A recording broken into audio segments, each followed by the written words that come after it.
I never do this, but I have to.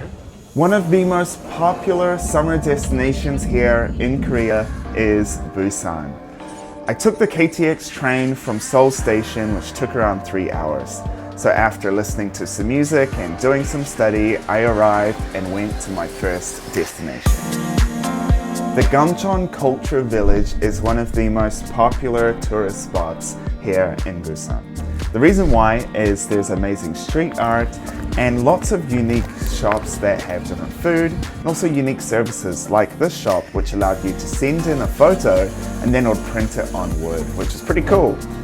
But the reason why people come here is to see these colorful buildings. It's a very different feel to other parts of Korea, and I think that's part of its appeal.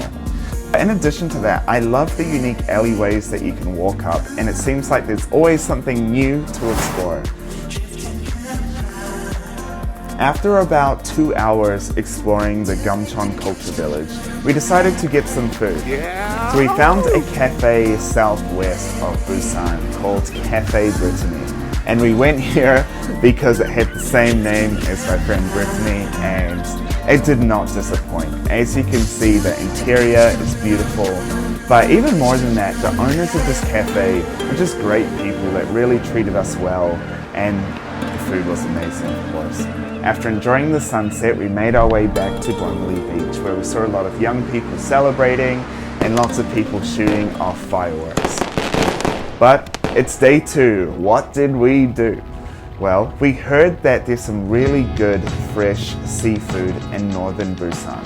So we took a taxi and headed north, where we explored this area and this local seafood market. It was great seeing people young and old together enjoying life by the sea, and the feel of Busan is very different to Seoul. So if you want a more rounded experience, you have to go to Busan, and of course try some of this seafood, because how good does that look? I'm happy, as you can see, and this guy who prepared the lobster for us, I believe he was the owner of this restaurant, such a great guy. So if you ever watch this, man, thanks bro, it was awesome. But there are many different sauces you can use, and there's a happy Andy, I love it. But the thing I wanted to see the most when visiting Busan was the sky capsule. Now this sky capsule is such a cool experience, and definitely one of the highlights of my time in Korea.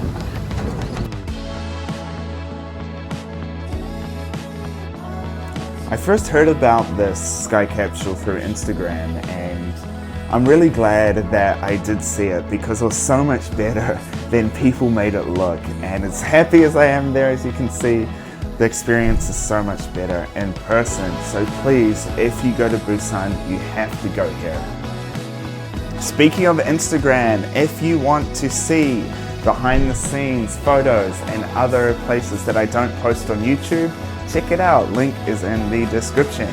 But while writing this, I couldn't help but think about all the lovely people I've met in Korea. My students, my fellow teachers, and different friends I've met here. So to all of you, especially if you're watching this, thank you so much. You really have made my life in Korea so colorful. So more than any place I've visited, it's the people here that has truly made my Korean life wonderful.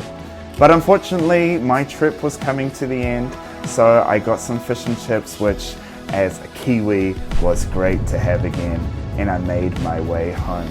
If you enjoyed this video or have any questions about my life in Korea, feel free to let me know in the comments and subscribe. But there's a lot more here on Life with Andy. You can check out my past videos, and Andy is back. Yeah, you're part of the gang. You made it to the end, the Life with Andy gang. Thank you so much. Appreciate ya. See you next time. Peace. See ya.